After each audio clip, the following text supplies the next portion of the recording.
This is episode 408 of That Shakespeare Life. Hi, I'm Bob Cromwell. I've done research at the Folger Shakespeare Library in Washington, D.C., and independently have researched the history of flush toilets and the connection to Shakespeare's time. Another great method for studying the life of William Shakespeare includes listening to this. It's That Shakespeare Life with my friend Cassidy Cash. Welcome to That Shakespeare Life with Cassidy Cash. Cassidy believes that if you desire to successfully learn or perform Shakespeare's plays, then understanding the real life and history of William Shakespeare himself is a must. That Shakespeare Life is the podcast that helps you go beyond the curtain of some of Shakespeare's most iconic works and explore the world of early modern England as Shakespeare would have lived it, learning from the writers, historians, and performers who know it best. And now, here's Cassidy. In Shakespeare's play, The Winter's Tale, Autolycus talks about selling all my trumpery. The reference made me wonder if Autolycus was packing up all his attic junk and random periphery collected over the years to sell them in what might be considered a yard sale for Elizabethan England. Did Shakespeare's England have garage sales where people sold their gently used items to their peers and neighbors? And what about the potential for the Renaissance equivalent of a Goodwill store or a thrift store or even a consignment or pawn shop? Was it possible that people in Shakespeare's lifetime were selling their used items for personal profit? In order to explore the world of secondhand clothing, thrift stores, and pawn shops of Elizabethan England, I am delighted to welcome Dr. Kelsey Staples, author of The Significance of Secondhand Trade in Europe, 1200 to 1600, to join us today and help us explore exactly where one would have deposited or dispatched all of their superfluous household goods. Hello, Kate. Welcome to That Shakespeare Life. Thank you so much for having me. In her article, Kate mentions pawn shops used specifically by thespians. Now, obviously, this was exciting to me, and as Shakespeareans, Kate, this reference is intriguing. Does it mean that Shakespeare and companies like the Lord Chamberlain's Men or even the King's Men would have bought props or even costumes at a pawn shop? So yes, I think that buying costumes and material objects for performances at pawn shops and secondhand shops was likely a normalized activity. Unfortunately, the sources that might document the specific purchases are really quite thin on the ground, which can be very frustrating as a historian. But there is one diary that exists from 1592 to 1604 that allows a glimpse into this commercial activity and a glimpse into this world. And that's Philip Henslow's diary. Probably Shakespearean enthusiasts are quite familiar with Henslow's diary. It's really an account book. Well, it's even more than an account book, really. It's got recipes in it, how to play cards, how to dress a wound. It's got all kinds of wonderful details about 16th century life packed within it. And scholars have read this diary or this account book with great care to try to understand Elizabethan stage and 16th century life. In terms of the secondhand trade, it does show us some interesting things. So it shows us that there were individuals who pawned used clothing and goods. It shows us that there were experts in this business. And it does indicate that there may have been a gendered dimension to this trade. So just to give a sample, Henslow's diary included records that indicates a pawnbroking business at the end of the 16th century. It includes, for example, an incident where Henslow's selling a peach-colored gown to a player named Richard Jones, Mr. Richard Jones. It shows the loan of various clothing and goods items to a variety of individuals, including to a woman named Anne Noakes in 1593. It also has, for example, the discharge of a debt owed to a Richard Vickers, who probably was an upholder because later in the text, he is mentioned in an arrangement with Thomas Breeze, who's specifically noted as an upholder in the text. So we've got these examples of specific dealers in used clothing and goods, otherwise known as upholders, and then these other instances of sales and loans happening. When you're listed as an upholder, just for those of us that may be new to that term, is that someone that was essentially running a pawn shop or somebody that was selling goods to the equivalent of a pawn shop? The history of upholders goes back to a trade called frippery or frippers. That the first mention in England is all the way back in the 12th century in London. There were frippers. By the 14th and 15th century, they're more often noted in records as upholders, but both are selling used clothing and goods. And upholders eventually becomes upholsterers later in the early modern period. And so these upholders, I'll most often refer to them as upholders, but they are operating shops to the best that we can tell, where they're buying and selling used clothing and goods, and sometimes pawning these items. In reference to Henslow's diary, there is a scholar named Natasha Korda who studied labor and stagecraft. She's published Women's Work in the Early Modern English Stage, which I highly recommend. It's excellent. She noted the references of actors pawning their goods at the end of the 16th century in Henslow's diary. In particular, she writes, quote, "The loans to the admiral's men for the purchase and sale of secondhand costumes," end quote. That appears in Henslow's diary, which is pretty exciting. I would suggest like a even broader reading of that. So I would suggest that these actors could serve as a subset of the broader population who clothing, for example, and costumes was expensive. So the secondhand trade was a logical and long-standing place to turn for these items. Korda also notes in particular that women appeared to hold certain expertise in this trade. For example, she writes about one woman named Goody Watson, who routinely pledged clothing and goods in every day in 1594 and 95. So that's indicating her activity as a secondhand dealer. And Korda argues that women were active in credit networks in 16th century England. And I would say this extends further back into the Middle Ages in the ways that I indicated about frippers appearing in the 12th century, upholders in the 14th and 15th centuries. So in other words, it's a very long way of saying that because the cost of new clothing and goods was so high, this could be a quite lucrative trade for both buyers and sellers. That explains why theater people would be drawn to a secondhand shop, or the practicality behind that, and costumes. But were pawn shops built in that way? I mean, did they cater to specific professions? So I think the answer to that question is probably yes. And Henslow's diary allows us a little glimpse into this, which is helpful. Let me talk a little bit about what Henslow is doing. So Henslow not only left this diary or this account book, this really fantastic historic record that tells us about the transactions, the specific transactions of pawning and the purchase of costumes. He also mentions the purchase of plays throughout this, which is great.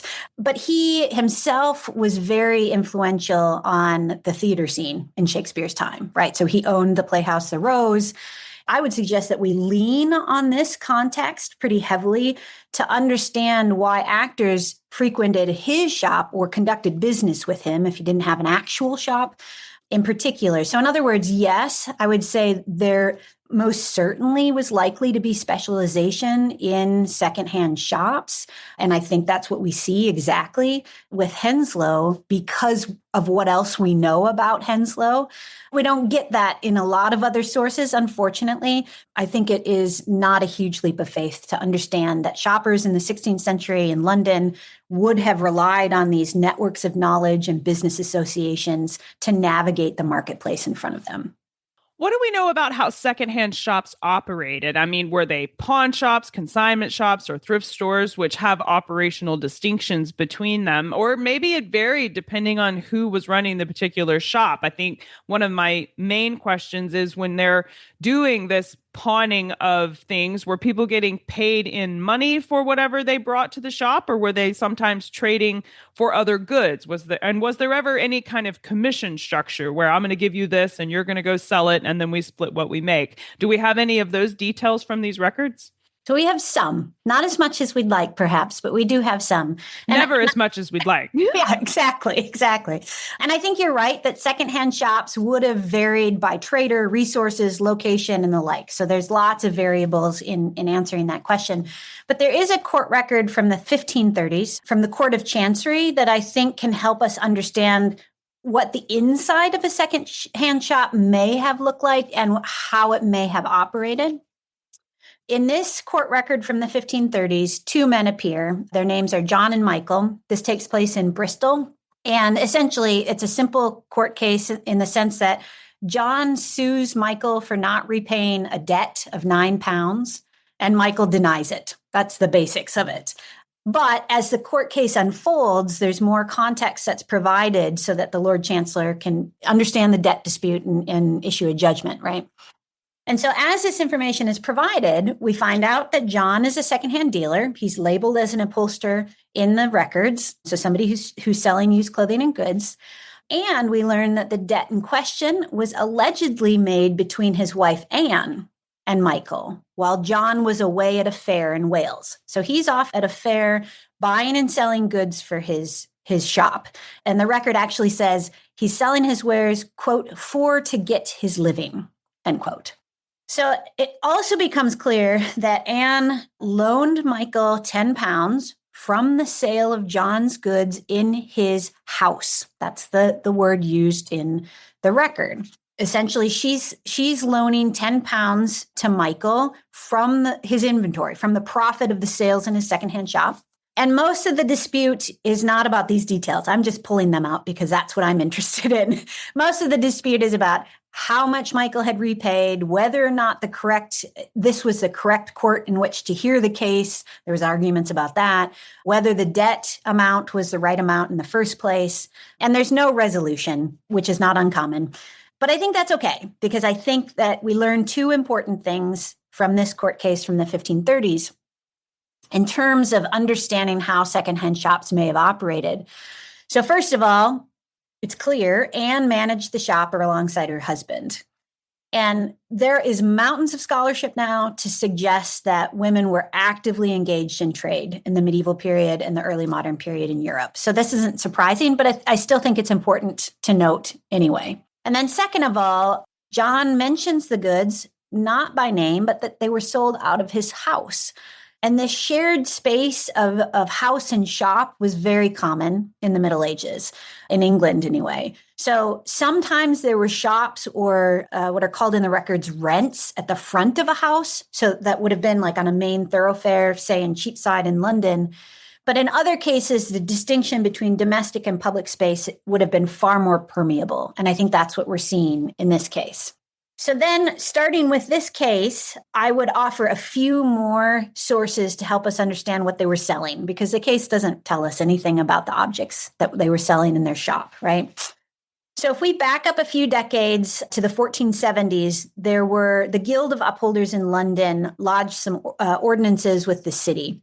And these appear in the city's letter books in London. And they note that those of the craft of upholders are selling diverse goods and merchandise like, quote, feather beds, pillows, mattresses, cushions, quilts, end quote. And then it also mentions curtains, canopies, coverlets, and bolsters. The petition itself, it seems pretty clear from the letter books, was intended to reassure customers as well as the mayor and the aldermen, that upholders were not selling substandard goods. They were clear to point out that their bedding is not stuffed, for example, with rotten feathers or rotten clothes. We also have a coat of arms of upholders, not from the Middle Ages. There's a replication that survives from the 17th century. And the blazon for this coat of arms is described in the 17th century as, quote, a field sable, 3 spurvers ermine, a lamb's silver couchant upon a pillow of gold. So if that's accurate, the arms indicate that these men and women operating these shops, these secondhand shops, would have been selling items beyond bedding and household goods. So, and I should say a spurver, which is one of the main things in the blazon, is a canopied bed cover. So they're selling goods to outfit a home, certainly, and outfit bedrooms. And then the final bit of evidence I would suggest is a poem called London Lickpenny, which is very humorous because in this poem, a tourist to London loses his hat in Westminster and finds it for sale again in an upholder's shop in Cornhill Ward. So when we piece together all of these different kinds of primary sources, we can understand that they're selling clothing and household goods in these stores. So something like a home goods store, I think. And the moral of the story is when you visit London, don't lose track of your things. That's right. keep them on your person. If you're enjoying the history we're talking about today and you want to see some of these items of secondhand clothing or some of these primary documents that Kelsey Staples is helping share with us today, then you want to join us in the members area of that Shakespeare Society. Inside, you can explore all of the detailed extras inside the research vault for today's episode. That's where we go on an even deeper dive where you can look at some of the history you're hearing about while you listen. Find all of these things by clicking the Research Vault buttons available on our show notes page for this episode. That's CassidyCash.com/episode 408. CassidyCash.com/EP408. And again, look for that Shakespeare Society and come inside for all the extras. And now back to the show. Were secondhand establishments always run out of somebody's home or a designated shop building, or were there traveling salesmen who might have, operated out of a bag or maybe even a cart? So I would say all of the above and even more. So people in the 16th century would have shopped in a variety of different ways in a variety of different places. They would have shopped in markets, at stalls, or in shops like the one we just talked about. They could also shop from traveling salespeople, depending on where they lived, what they wanted to buy, what they might be able to afford, right? If we look at the rules that regulated trade, I think we can learn more about this question that you posed. So first, in many urban spaces, authorities prohibited the sale of stolen or bloody goods. That seems fair, yeah. Right? I think that's reasonable. Yeah. And a number of these regulations that survived to us were concerned with transparency. So they wanted the authorities wanted to prevent the deception of customers. They wanted to ensure the fairness and quality in trade. James Davis has an excellent book on this called Medieval Market Morality for those who are interested in these kinds of questions. But there are other regulations that exist that suggests that authorities were also careful about how goods were displayed and where they were displayed. These kinds of regulations indicate a concern with safety, with maintenance, with ensuring the flow of traffic and trade. From all of these regulations, it's clear that secondhand dealers sold their goods when and where they could. And I want to give you some examples to help make my point here. For example, we know from medieval Paris, there was a regulation limiting how people displayed their wares. And from this regulation, we can understand that secondhand dealers, frappiers in Paris, sold their goods by hanging the goods on their arms. So the regulations are talking about traders who walked in the thoroughfares. This is what they didn't want them to do, to block traffic, right? Selling their goods and calling out what they had for sale. So the regulations have them confined to certain spaces near the market space in Paris called Les Halles. We have regulations from Venice talking about upholders carrying their goods to the ships that are in port there. We also have regulations from across Europe about portable tables. So sellers setting up portable tables in a market space to sell their goods. Oftentimes, again, these sellers are running afoul of authorities because they're setting up these tables in roadways or in walkways and they're impeding traffic. But it's through these regulations that we get to know what they're doing, right? Because they wouldn't exist as regulations if people weren't doing it. Sure. And then I would say there's also peddlers. Peddlers are selling, as you had indicated, they're selling their wares from a cart or from a bag. They're often traveling to more rural areas or local marketplaces. Well, what about thrift stores? Were thrift stores, or I think about consignment, where people donate their used items to be resold by someone else and then they make a commission on it. Did that exist for Shakespeare's lifetime, or are we slicing too fine of a line in these categories here? So I think we might be slicing too fine of a line. I don't think in Shakespeare's lifetime that we'd have thrift or consignment stores, at least not like we are used to today. And that's largely because of the high cost and value of goods and clothing. And there would have been even such value in used clothing that people would more likely have passed them on to family, friends, business partners in their wills, for example, than sell them in a thrift store, right? So, for example, in wills, we have descriptors like my second best gown or my old napkins and my old sheets that are being bequeathed to an individual. And I would also say that it really was only the very wealthy in the 16th century who would even own enough goods to fill multiple chests or wardrobes. So the way that most people would have decorated their homes or bodies would have been far sparser in the 16th century than what we might do today.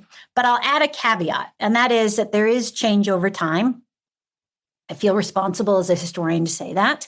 And as we approach 1600 after the plague, and as the plague reoccurs, and as standards of living increase, there are more people who had more things in their homes. And we can see this reflected in the probate inventories from the early modern time period, for example. And probate inventories often noted specifically the goods in each room of a house. Catherine French's book, Good Households and Household Goods, walks through these changes for her readers. Derek Keane has also noted that by the 16th century in Cheapside in London, almost every shop would have had a sign or a name. And in earlier centuries, this wasn't the case. There would have been taverns with specific signs and whole streets with specific names. But I think this change in identity or developing identity of shops rather indicates, and as well as the increase in items in people's homes, moves us closer to the possibility of thrift and consignment spaces. But I think we have to remember that they're all relatively costly goods that held value and could carry value to the next owner. They could also be used to pay off debts, which was quite useful. The last thing I'll say, Cassidy, is that by the very late 1600s and to the 1800s, the world becomes much larger for England. More and different goods flood the market, especially clothing and textiles, and they became more available up and down the social scale. Population also expands at this time, right? So in this space, when we get later in the early modern period, the secondhand trade remained important and in fact expanded. There were more people, more goods, but there's still not mass industrialization or fast fashion.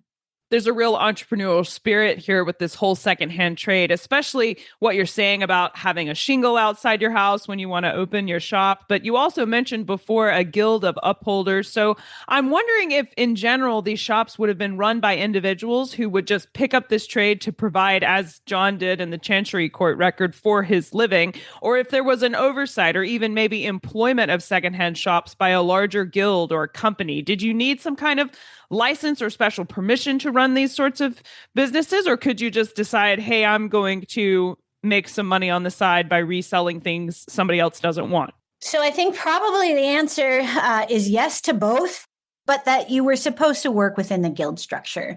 So in this time period, the shopkeepers who were selling used clothing and goods, as I said, were first called frippers and then upholders. They were a part of a guild. Most craftspeople and merchants were in the Middle Ages and into the 16th century. We have records referring to the Guild of Upholders. First, in 1346, there's first a reference to a Guild of Upholders. And it's at that time that they petitioned the king to search fraudulent goods that are coming into London. They're officially recognized by 1360. They're granted a coat of arms in 1465, and they had their first royal charter in 1626. And there's reasons why people operated as part of a guild. It helped protect the frippers and the upholders' interests in business. It helped them dominate and control the trade in used clothing and goods. But again, we have evidence that there were people who tried to work on the margins of the trade. An example that I can talk about with specificity is that of botchers. Botchers were artisans who repaired or mended clothing. To us, this appears to be a group of artisans who could well have overlapped with the craft of secondhand sellers and perhaps even with tailors, for example. But the records of the Merchant Tailors Company that have been studied in depth by Matthew Davis and Ann Saunders has shown that botching was a craft limited to non-citizens, to immigrants, while the production of new clothing was the domain of citizens tailors.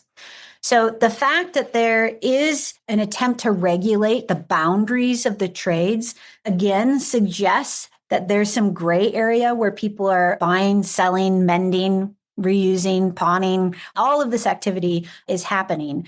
And we would often like to see nice, neat boundaries, but I don't think they existed. Well, in history, do we ever have all the answers that we would like? But I think a modern equivalent that's running through my mind as you're saying this is the idea of a union. And I think a guild, just to give an analog for someone that may not understand what the guild of upholders might have benefited to this industry, it's kind of a unionization of the trade where we're all going to agree to follow these rules, and we're establishing an industry standard for everyone. Yep. And that's how my students in my classes often make that correlation, right, between guilds and unions. They help protect members, they help reduce competition, things like that. Yeah. In Shakespeare's A Winter's Tale, Autolycus says he is, quote, selling all his trumpery. When individuals wanted to go and sell their trumpery, could they hold something that was the equivalent of a yard or garage sale? So I'm not familiar with the medieval or even the early modern equivalent of a garage sale in the way that we think of it, right? In the way that we think of it like a neighborhood sale. But there were a couple of ways that an individual might sell a business or sell used goods that formed the heart of their business. So if someone wished to sell the goods that comprised their shop or their livelihood, the most likely approach would have been to sell those goods to a business partner or an acquaintance, or to bequeath them in a will, which does happen, right? The tools of the trade often appear in wills. But sometimes this can happen through a sale. And this might happen, for example, if somebody decided to translate to a different craft. So it doesn't have to happen just on a deathbed, for example. The sales needn't have been recorded, and often we only see them when they're disputed, so in court records. There are business connections, though, that appear to us in the historic record when debts are recorded with the City of London, for example. And in the Middle Ages, sometimes, which I find fascinating, secondhand dealers are serving as appraisers in these debt cases. So they're appraising the used goods that are put up as collateral for debt.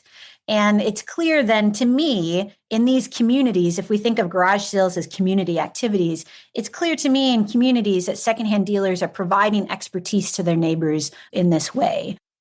Did people in Shakespeare's England sell their gently used items to their peers and neighbors? I think about the potential for maybe a Goodwill store in the Renaissance, or even a consignment or pawn shop in this way. Was it possible that people in Shakespeare's lifetime were reselling their used items for profit? It is absolutely possible, probable even, that people in Shakespeare's lifetime were selling their used clothing and goods for profit. During the 16th century, only the very wealthy could afford new goods or tailor-made clothing. The vast majority of people living at this time would have sold, resold, bartered, and pawned goods to outfit their bodies and their homes. There's a long history of upcycling, repurposing, and reselling that predates Shakespeare's time. I would argue that the practice was ubiquitous even, especially in urban spaces like London. And this was for the straightforward reason that the medieval world, and this extends into the 16th century, was one in which goods were expensive. They held monetary value, yet they were also powerful for their capabilities of self-expression. These resold items then, circulating in the market, could serve practical purposes. A used cloak, for example, could keep someone warm, but they also could serve expressive purposes, not unlike thrifting today. That said, it's important to recognize the fast fashion and mass production landscape is decidedly a modern landscape, and there are important differences between that and Shakespeare's world. We're still a couple centuries away from mass production of clothing and goods. There's a great deal of fun history to explore here in the world of secondhand dealing from Shakespeare's lifetime. And while you've mentioned several excellent resources for us to check out, I did want to ask you, from your research, if we're new to this branch of history and we're excited to learn more, what are some additional resources you can recommend we use to learn more? As you said, there's great work on this topic in this time period across medieval Europe, and I can follow up with you with some further resources as well. But there is a network of scholars active in an annual conference that's run out of the University of Wolverhampton called CORD. and that's the Center for the History of Retailing and Distribution. They have an engaging blog series that focuses on all facets of retail, if you're interested in that, across time and space. So I would definitely tell listeners to check that out. In terms of London, like if medieval London or early modern London's your jam, there's some great digital history resources that are worth exploring. There's the Medieval Londoners database that's run out of Fordham by Marianne Kowaleski. There's the Map of Early Modern London, directed by Janelle Jenstead at the University of Victoria. And that's a map that's built on the Aegis map from the 1560s. It's really fun to play with. And then there's the Layer of London's that's run out of the Institute of Historical Research. And the Layers of London project brings together historic maps with crowdsourced material, including photographs. So that's really fun to play around with if you really enjoy London. Oh, well, I'm all about maps. So anytime I can explore different maps is a fun day. We'll place links to the resources Kate recommends for you today, along with links to these groups, conferences, and databases. I'll put all of it organized for you in the show notes for this episode so you can go directly to the right place. Stay tuned for the URL for where to find those. Kate, we ask everyone this next question here at That Shakespeare Life, and that's, what's the one book you would take with you on a deserted island? My friends in England tell me I'm supposed to allow you the complete works of Shakespeare and a copy of the Bible, so your choice would be in addition to those. Okay, so this is a tough question, but I think if I'm allowed to have the complete works of Shakespeare, a nice balance to living on a deserted island would be a work of modern fiction that breathes life into Shakespeare's world. And so I'm thinking here of the terrific Maggie O'Farrell's Hamnet, which envisions Anne Hathaway's perspective, or Hilary Mantel's Wolf Hall that imagines the political landscape of 16th century England. Oh, both excellent and Shakespearean choices. I think those are perfect for your desert island for sure. Well, what's next for you? What are you working on now that you're excited about? So I'm really excited about what we just talked about.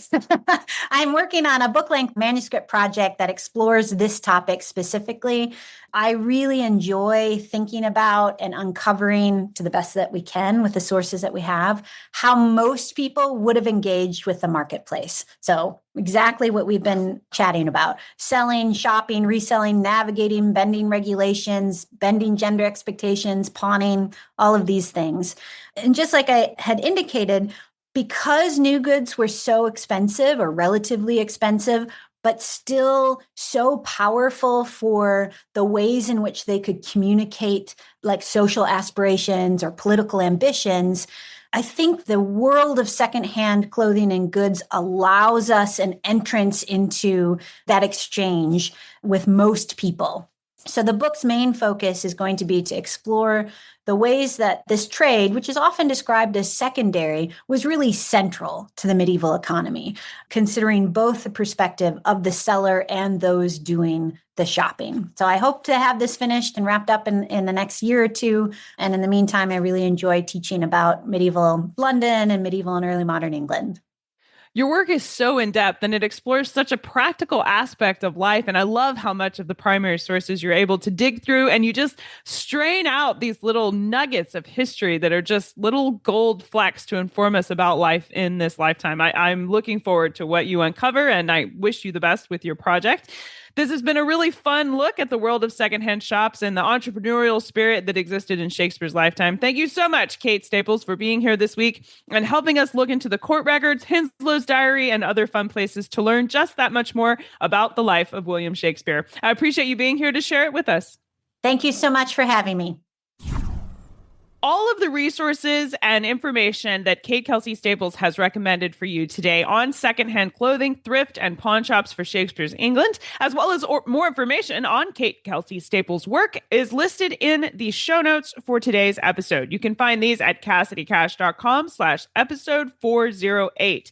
While you're there, if you want to take a deeper dive into today's topic, join us inside That Shakespeare Society, where you can see the research vault for today's show. And that's where all of the insider extras like museum artifacts, primary documents, period paintings, and more are packed into the research vault for this episode. You can unlock that and all the research vault information for our library of over 400 shows, all inside That Shakespeare Society. Find all these things at CassidyCash.com/episode 408. That Shakespeare Life is researched and produced by me, Cassidy Cash. Our audio engineer is Gary Mayholm. That's it for this week. Thank you for listening. I'm Cassidy Cash, and I hope you learned something new about the Bard. I'll see you next time. Bye-bye. Thank you for listening to That Shakespeare Life. As always, the best conversations happen after the episode over at CassidyCash.com. Become a part of a vibrant Shakespeare conversation by adding your voice over at the website. Until next time, remember, when you want to know William Shakespeare, you have to go behind the curtain and into That Shakespeare Life.